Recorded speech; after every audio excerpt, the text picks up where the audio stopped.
All right, guys, thanks so much for listening to another episode of the CX Chronicles podcast. I'm your host, Adrian Brady Chizana. Super excited for today's show, guys. We have Steve Portigal join us. Steve, say hello to the CX Nation, my friend. Hello, CX Nation. So, guys, Steve has a super cool story, super cool background. Steve, why don't you start off today's show like we start off all these episodes? Spend a couple of minutes kind of talking about your own personal customer-focused business leader journey. How'd you get into some of the work that you're doing today?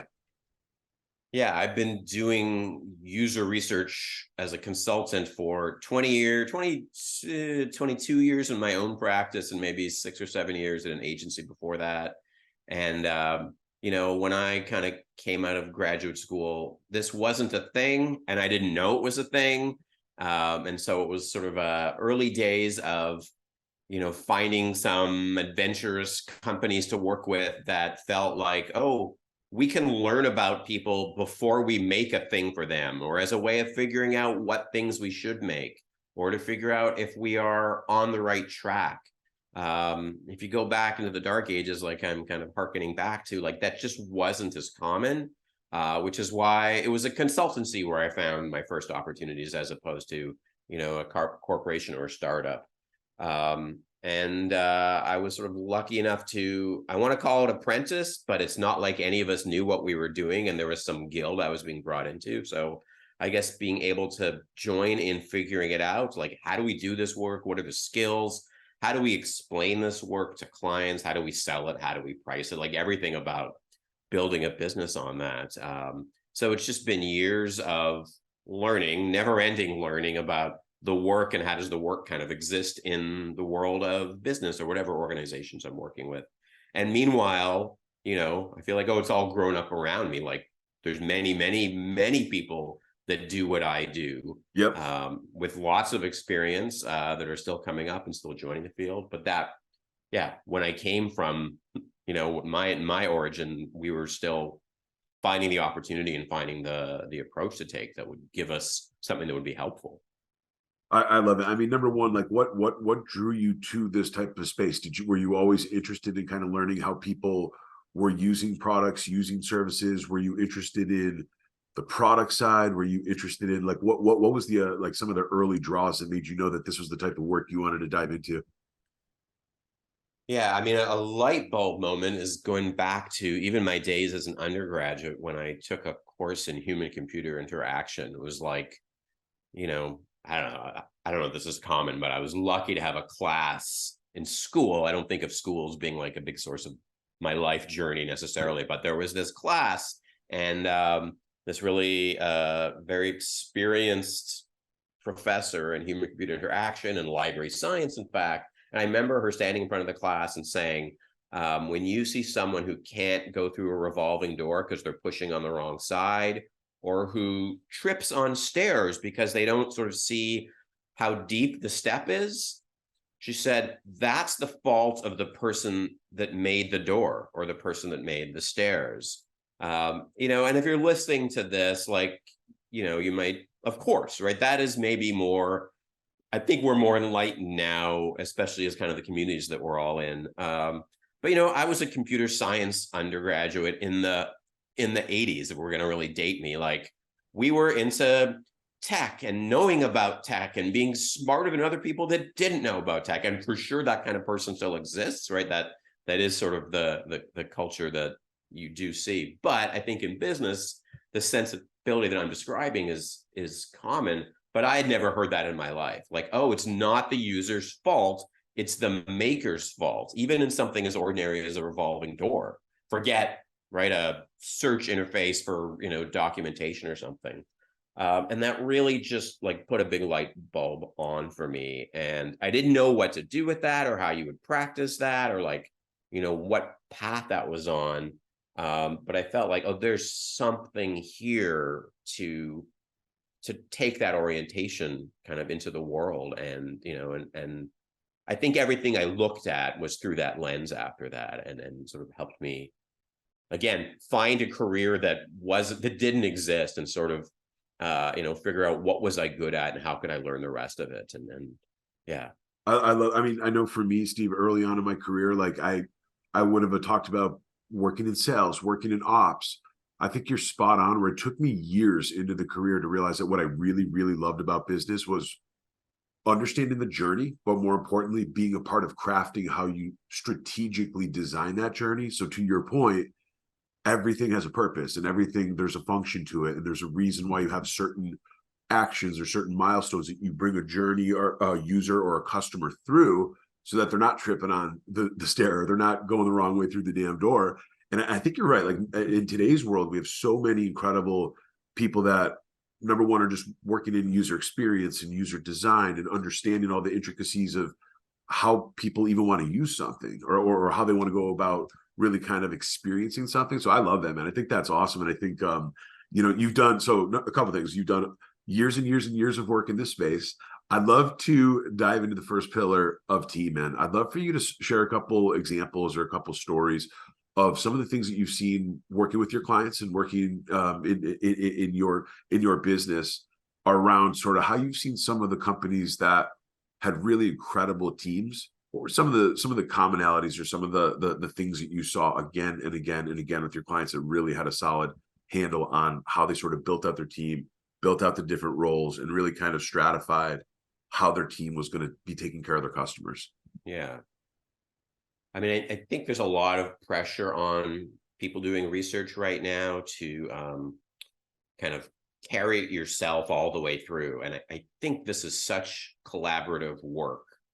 And I think I've seen more success when there is some collaboration. And that's collaboration is a big term. But one thing that, your question makes me think of is complexity. Like, I think as user research as a practice has grown, it's finding its way into many more complex domains, like, I don't know, installing and maintaining and configuring servers and network devices, not even just servers, but the whole infrastructure. I worked years ago on credit default swap trading. And you might or might not have heard that phrase, but boy, you just dig and dig and dig, and it's like, it doesn't make any sense until you've really been involved. And so for me as a consultant, but even my clients who are on teams, like they're not necessarily domain experts. And so I think this really interesting challenge comes up for whether you're a researcher or whether you're someone else in the organization that's out talking to customers. Yep. Is trying to navigate that balance between, like, how much do I need to understand about this? And so for me, I think one thing I've seen that to be really successful, it goes back to the collaboration thing, is when you pair up someone who's great at research, which is, okay, I don't know about this, I want you to explain it to me, and someone who is great at the domain, whose job isn't to ask questions, but their job is to hear what doesn't make sense about the technology or about the deployment or about the process. And that collaboration is really, really sharp, I think, and has a great effect on, when you're talking to customers and users. I think sometimes we're nervous because, well, we want to be seen as credible, especially if it's an actual customer, right? We ask for their time. We want to go talk to them. You're going to send some idiot that doesn't know what they're talking about. Right. That isn't necessarily the reaction you'll get, but I think it's sometimes the reaction that we fear. And so it can be really a really great triangle between, a user or a customer who's a practitioner of something very complex, and a person from the producer or, maker side of it, the company side, who's knows the domain, and someone who knows how to listen and ask questions and follow up and sort of facilitate this.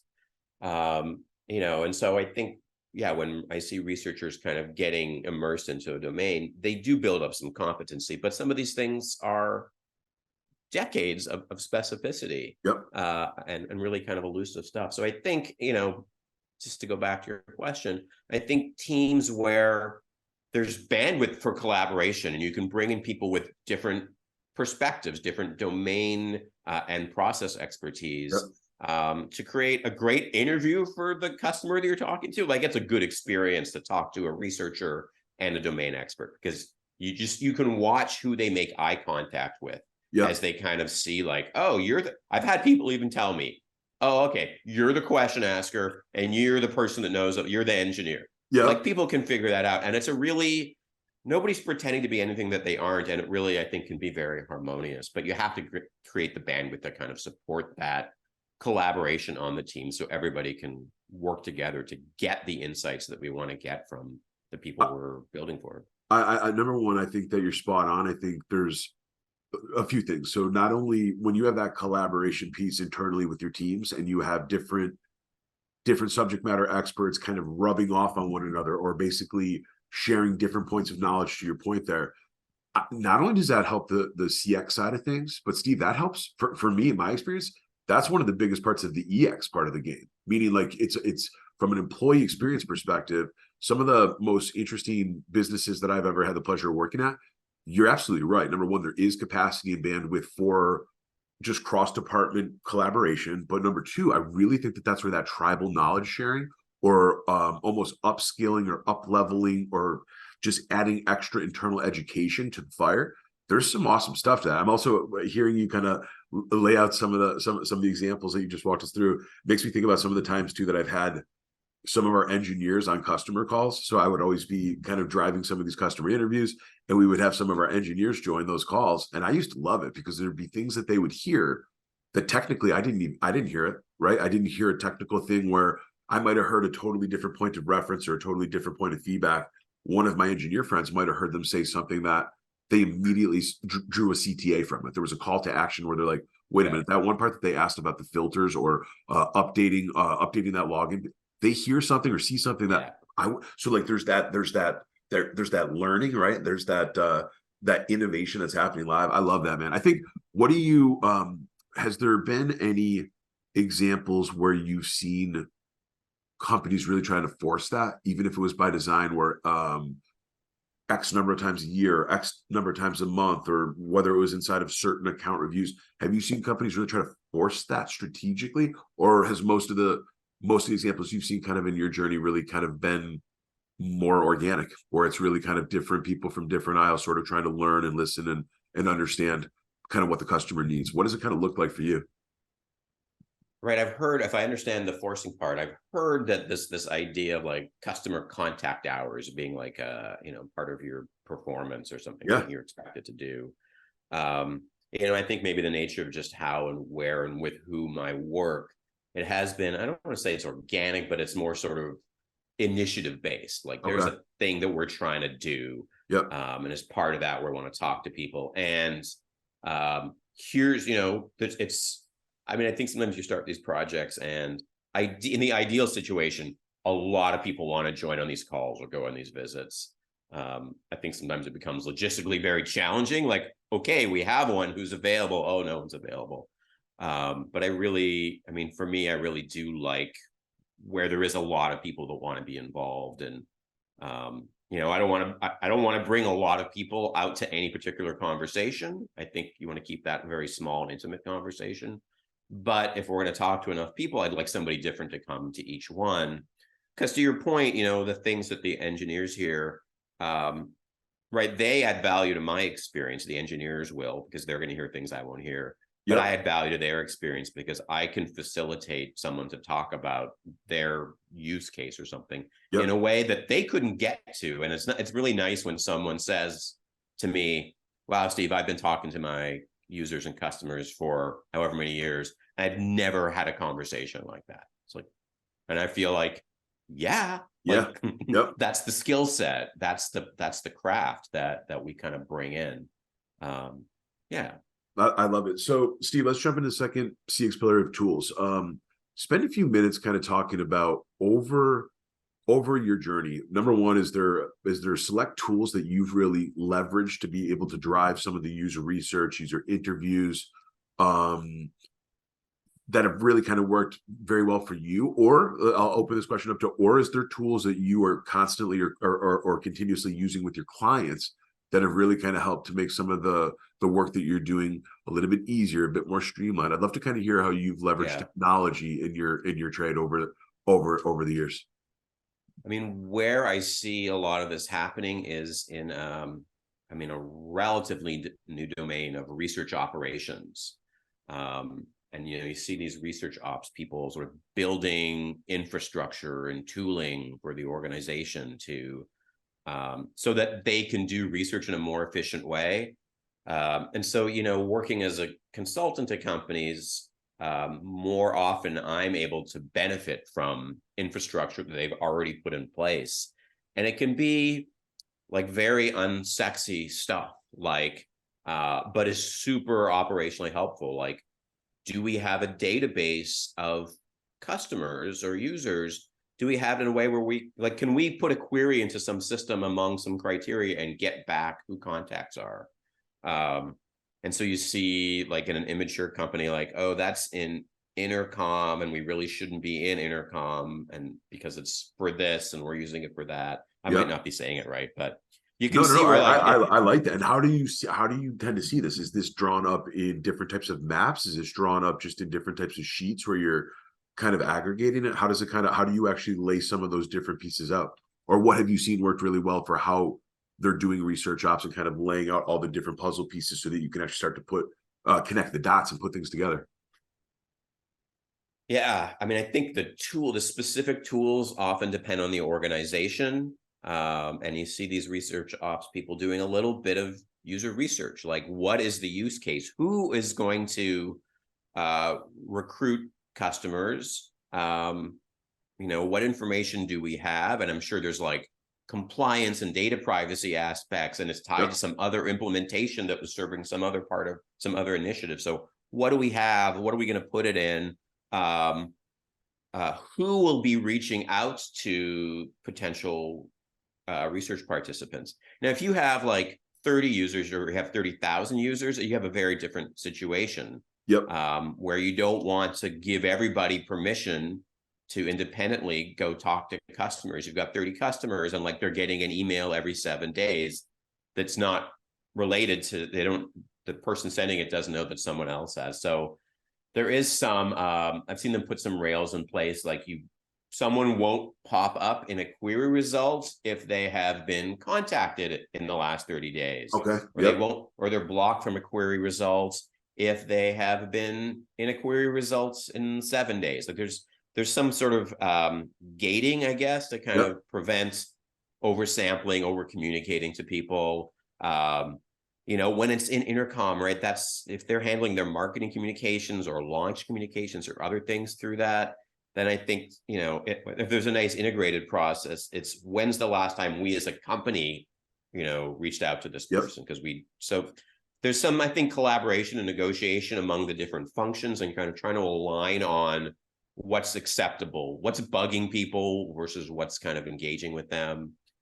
And so, they start creating maybe some default templates to make a request. I mean, every request is going to be different, but at least I don't have to, like, oh, I'm launching a study. I don't have to sit there and say, well, geez, how do I craft a request? What do I say? What sounds like us, to start to build those reusable pieces. And we're at just like the least interesting. I mean, it's the most crucial part of research is figuring out who to talk to and getting to them.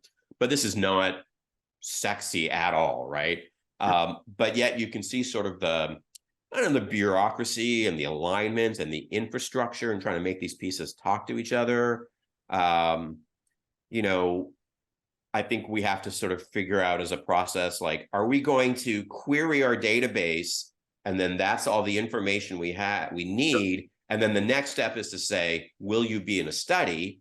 Or are we going to get a pool of potential participants, but we want to know something like, what color hat do they wear that wouldn't be in our database? And so we're going to have to put that into a survey, right? So there's just some workflow. Do you query your database, ask for participation? Do you query your database, get an email list, send them a Qualtrics survey or a Google form or something, and get some responses and then reach out to them? So I think there's all these it depends pieces that have to be kind of worked out. And again, like, you think of research ops as trying to eliminate waste as one thing that they might be trying to do. Like, the more you can templatize this and sort of standardize it and make, people aware of it so they can reuse it, It's just so they don't have to reinvent the wheel over and over and over again. And I think like it takes time to build that up. You have to have somebody dedicated to that and make a lot of decisions. So it's a short-term cost, but a medium-term, like a huge win. Yep. So I don't know that when you say tools, that's kind of what I start to No, think. no, no. I love like it. And I that. think you're right, where it's like, number one, it absolutely takes time to get good at some of this stuff.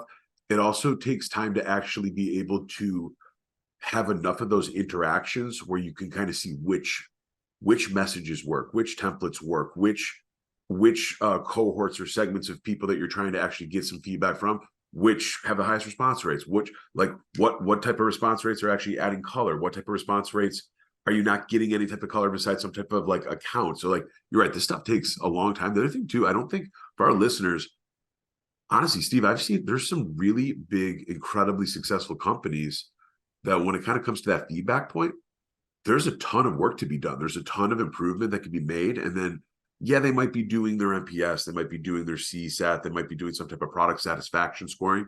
But to your comment a little bit earlier at the start of the episode, like, you're asking for that stuff so you can figure out how to iterate and improve quickly. And you're asking for some of that feedback to try to highlight some of the big actionable CTAs that you can bring right back to the team and start working on. And honestly, that takes a long time for companies to get good at it. I think one last thought, your comment about just having all these different either silos or groups or internal divisions in your team, I think that makes it hard too, because just trying to relay some of that information back to each team, each department, each executive leader that owns those, that's one of the hardest parts of our work, is like storytelling across all those different facets, some of the findings, some of the learnings, and then trying to, again, to your point, continuing to get better and better and better with each time you're reaching out, trying to get additional feedback from people. Totally agree. So, okay, I'd love to jump into the third pillar of process. Normally, Steve, people say this is the least sexy of the pillars, the process pillar. But I'd love to hear from you, man. Spend a couple of minutes kind of talking about how have you wrangled process, or how have you thought about building either living playbooks or SOPs, or how have you been able to kind of sort of sink your teeth in over the years with all the different clients you've worked with and be able to start identifying some of the top opportunities within the UX and the UI and the research space based on what type of process they've already been able to kind of build out. I'd love to just kind of hear you talk about process. Yeah. I mean, I think about the user research process. And I'll describe it like this, because I think it's something that I have honed in a way that I can describe. I mean, it always varies, but it's something like this. What's the business? So I think there's some alignment, planning, staging, putting a statement of work, scoping, all that. What are we going to do? Where you got to ask a couple of questions. What is the business challenge or the business opportunity? And that's inward facing. Like, what are we grappling with? And then there's, what is the research question? What do we want to learn from, I'll just call them? What do we want to learn out there so that we can take action or respond to our business challenge? And it's those two pieces. And I think and then the third piece is like, what are we going to do? What action are we going to take? Or what research method are we going to use to get answers to our research questions so we can take action on our business challenge? And I think you have someone like me give it as an ABC. It always sounds very clean. But I think when people start thinking of something, they might think about a method. And then you have to say, well, what do you want to learn from that method? And why do you think learning this information is helpful? What do you want to do? You have to kind of go back up, or sometimes you have to go middle out. Someone says, we want to answer this research question. You have to say why, like what is happening in your organization? So this is kind of planning. It's like the pre-planning process. But once you have at least a stake in the ground about that, then you can say, okay, so we know what our method is. Who do we want to be involved? This goes back to that querying our database. If what we want to do is talk to current customers, maybe we want to talk to people in an analogous industry, or we want to talk to people that are not yet customers. We're looking maybe more future. We want to talk to people that are using our competitor. So I think, I think that infrastructure can kind of force your process if you're not careful. So you're going to break it if you come back and say, hey, we can query customers, but what I want to do is talk to firefighters that have 8 or more years of experience. Well, now you need to a different bit of process to do that, or a different bit of tooling to do that. So planning, what do we want to learn? Why do we want to learn it? Who are we going to talk to? What are we going to do with them? So we're going to go talk to these firefighters because they're going to be some kind of an analogous experience for a use case that we're interested in. So writing up your questions. So research questions, what we want to learn. You can call them like interview questions, is what we're going to ask. Okay. And Yep. I think sometimes people don't see those as they're very different. Right. We want to learn, I don't know, what are the key changes in the industry that firefighters are expecting are going to change their job performance. That doesn't mean that you do or don't, sit down with your firefighter and say, hey, what are the key changes in the industry that you think are going to change how firefighting emerges? You're going to talk to them about stories. What do you do? How do you do it? Why do you do it? Why did you choose this profession? How do other people do it differently? Well, give me an example of a time where this happened. You're going to get their story, and you're going to walk away from that interview so that you understand the answer to your research question. Yep. But you may never have asked it, and they may never have said it. So you write a set of questions that you think will help you get to an understanding of the thing that you're, of that objective. Then you do the interview, and guess what? The interview looks nothing like your plan, which is good. I mean, an interview where you ask your 7 questions and get 7 answers, could have been a survey. Could have been a survey. Yep. Right. If you want to ask follow-up questions and hear the thing that they're not saying and, get more detail and, turn it into this really emergent, improvisational, magical thing where you really get some interesting, unexpected stuff. If you knew everything to ask, again, it would have been a survey. It's what you don't know that you don't know. Yep. So that conducting the interview is kind of a next stage in the process, and then making sense of the data. What do you do with this? I think the newer to research folks who sometimes are rushed and kind of want to be quick and dirty about this, just kind of write up their takeaways, their debrief. And I think what people don't realize is it's the iceberg model. Like, the part that's above the water is a small part. There is so much to be drawn from looking at all these interviews in a more methodical way.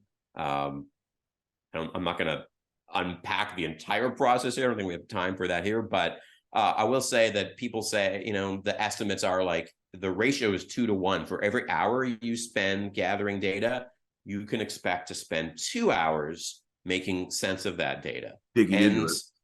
Yeah. And I think what typically happens is that for every hour, people spend 0.1 hours. So it's really an inverse, and that, there's a lot to be pulled from it. And, your initiative has to be worth it. Not everything. If you have a clear question, you get a clear answer, you're done. Yep. But the more you're looking for, I don't know, trying to innovate or get into a space that you're not into, or a behavior or, a work process that you just don't get, it's not really clear to you as an organization, the more those, 2 to 1 kind of investment can be worth it. It is an iceberg. There's so much down there, but you got to dig into it to get it. I love that concept of the iceberg, because you're right. Like, I think that so many people take feedback, or they take some of this user research at a face value, and they forget, well, one of the biggest things they forget, the customer or the user taking that time in the first place to even talk or storytell about their experience with your product, your business, your brand. That's gold, right? That's pure gold. The value on just having that opportunity is massive. The other thing, though, I just want to call out, because I think a lot of our listeners, Steve, probably feel this way, your 2 to 1 concept. Like, most CX and CS leaders, I think really a big part of what we're doing outside of just taking care of customer relationships, managing our team, managing our tech stack, it's storytelling. It's storytelling the lower iceberg that's under the water. And it's trying to get people to realize, okay, we understand our top 3 things or our top 5 things that we all talk about at a company level that's sticking out of the water. Yeah. Like, okay, we all get that, but what about all this other stuff that's down here? And I know in my experience, like my own journey, a big part of what I was doing was trying to storytell. Yeah, the things on top of the water equal X, Y, and Z, but a lot of the things that are below the water actually have an effect on some of your reoccurring themes, your reoccurring items, some of the good stuff, some of the bad stuff. And I just think that, like, one of the biggest points of value that CX and CS leaders really give And it's what you just said. It's the ability to storytell. It's the ability to actually take time to dive in and dig in way deeper than just what a quick and dirty survey says. So Yeah. all awesome things. Perfect. Can I be slightly pedantic here? I want it to be slightly pedantic because Yeah. I think digging in is his own step. And then you said, I think what the next step would be, which is, so we've got to dig in and spend that 2-to-1 and go under there and figure it out. That's hard work. And then I think it's worth calling out what you said as its own step in the process, which is storytelling, engaging people, creating information and experiences that people can access and helping them see the world, in a fresh way and kind of inspire them. And that is hard work as well. But it's a different part. It's a different step in the process. You need to dig into the iceberg to figure out what to do the storytelling about, and you've got to really commit to spending time to put people to do that storytelling. So yep, I just 100%. You called it out really well. Steve, I'd love to dive into the fourth and final pillar of feedback, and we've already kind of been on this topic. But so for you, I have two different questions. So number one is just I'd love to hear kind of just your own take on sort of how you've thought about not just collecting and assessing, but acting upon feedback. So the first question is just I'd love to kind of have you share some stories around sort of what you've seen work really well for actually taking action on feedback. That's the first part. And then I definitely, hearing your last part of the story, I want to know what mediums or what some of like the most interesting ways that you've actually been able to kind of get a bunch of customers or employees around a table, whether it was research groups or whether it was doing user studies. But I'd love to kind of hear how you think about feedback, and I'd love to just kind of hear some of the things that have really kind of worked well for you over your journey with kind of managing and leveraging that feedback to take action. I think I might have one answer to both prongs of the question. Is I think I'm a big fan of workshops as kind of a format and a medium to drive action. And I think, it depends kind of what your role is and where you are in the organization, but there is this question, I think, that goes around, like, is the job of, if you're doing research, is your job to make recommendations, or is your job to like highlight needs, gaps, gather feedback, synthesize, and so on. And, I think just given where I sit and who I work with, I want to facilitate and empower the people I work with to come up with solutions and prioritize those solutions. It's back to that thing about the engineer hears things in the story that you don't hear, that I don't hear. And so when we sort of identify a gap or a need, just to use sort of jargony words, what can we do about it? How can we respond to it? Well, my clients, like, they live in that space. I mean, so, if you're listening, that might be you. For me, it's not me. And so I'm trying to create an experience. And even if it is you, I think it's helpful to have other people kind of have a take on it. 100%. Yep. So I like to report research. Like, here's what we learned, here's what we saw, here's the gap, here's what people didn't understand. I have sort of explored over the years, kind of trying to boil that down to a handful, like 3 or 5 sort of statements. And people might be familiar with the phrase, how might we? How might we is kind of a prompt. I think what goes after the how might we, you've got to craft that really, really carefully, right? How might we, increase conversion by 6%? Is not a good example, right? That goes back to that business question. Yeah. I think if you can ask a how might we that's about your customer's experience, how might we, reduce friction for customers who are choosing between 2 options in a high pressure situation? Yep. So we're talking about them. We're not saying what the solution is. We're just stating the problem or the gap in a really clear way. How might we invites us to think divergently? And if you create the right kind of, this is why it's a workshop and not a quiz, right? I think there's lots of creative stuff that people can do if you temporarily remove the blinders from them and say, like, anything's on the table here. This is a safe space. How might we, reduce this friction? Well, we're going to reduce our price by 80%. or we're going to bundle it with every copy of the Slack desktop client, or we're going to get the post office to send DVDs out like AOL used to do. Like we're going to do these things, and right, those are all probably really crappy ideas for obvious reasons, but it doesn't matter right now because we're trying to get to the heart of like, well, what kind of action could we take? Because for every AOL DVD we're going to send out, someone else in that workshop is going to say, yes, and another cliched but powerful phrase. Yes, and we actually have like we have a trade event coming up, and we're looking for stuff to put in people's hands. So instead of a mouse pad, maybe it's something functional. Yep. Right. Like there's a new idea, and then people are like, yeah, that's good. Let's put that down. And it builds upon each other, and innovation is happening live right there. And you build a divergent set of things that are good or bad ultimately. And then you prioritize. So you go back and say, well, we're going to lose money. Well, that's actually bad for business. That's not technically feasible. That goes against regulatory constraints, whatever. You prune it back, but so what I think we're doing here is coming up with some actions that we can take. But what we're also doing here, and this is subtle, but I think is really, really powerful. It's not like anybody I work with hasn't been in a brainstorming session before, right? And then and you sort of see, I've watched those meetings, and they just circle around with like, we could do this, well, we tried that. No, there's nothing to guide that activity. But when it comes from, we learn these things, we have these like 5 or 6 clear prompts that are from a brand new, nuanced, under the water iceberg, model of what's going on. We are all aligned, not by what we think we should do as these different groups kind of argue. We're aligned by them out there, outside of the building, the people that we're trying to take care of. And so I think it serves as a great facilitation tool to use the research insights to drive the brainstorming. Now we're not just being creative, we're being creative in response to a thing that we now all know and hopefully kind of agree on.